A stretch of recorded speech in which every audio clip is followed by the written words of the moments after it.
On this episode of China Uncensored, why Zhao Ziyang still hasn't been buried 10 years after his death.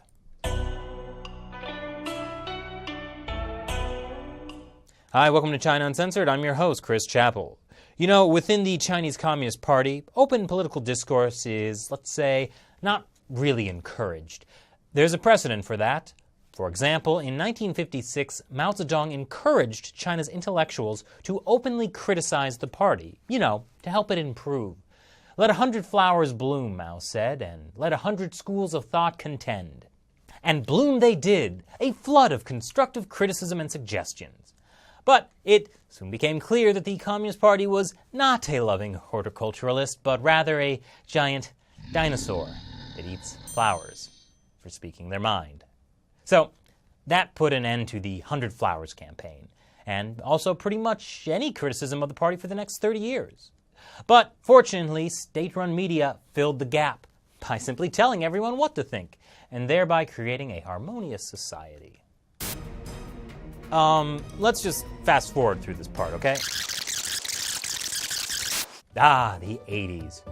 Under Comrade Deng Xiaoping, China's economy was reforming and opening up. And this guy, Zhao Ziyang, became one of the top party leaders. But in addition to pushing Deng's economic reforms, Zhao had the silly idea that maybe this was also a good time to push for greater political reforms and government transparency. He even believed in, separating the party from the state. Average Chinese citizens thought there needed to be political reform too. Little did average citizens realize that they were about to be crushed by tanks in Tiananmen Square. So what happened to Zhao? Basically, all the conservative top-ranking party elders hated him. They blamed him for the Tiananmen protests of 1989 and accused him of splitting the party and supporting unrest. What evidence did they have? Well, he didn't support the Tiananmen Square massacre. The innocent soldiers defending themselves against dangerous citizens with grocery bags. So clearly, Zhao Ziyang's thinking was not in line with the party. He was forced out of his position. The hardliners who supported the massacre and the ousting of Zhao even banned mention of his name in the media and textbooks. Although Zhao was never formally charged with a crime or expelled from the party, he spent the rest of his life under house arrest. The party buried Zhao in the press. But when he died in 2005, they refused to let his family bury him in the earth. Well, they did offer to inter his ashes in a tightly controlled party cemetery, but his family didn't want that since they were concerned they wouldn't have access to the burial site. After all, the party heavily restricted news of Zhao's death and prevented public mourning. They were afraid his death would galvanize his supporters to protest. The politics here got complicated. Who controlled China's security forces at that time?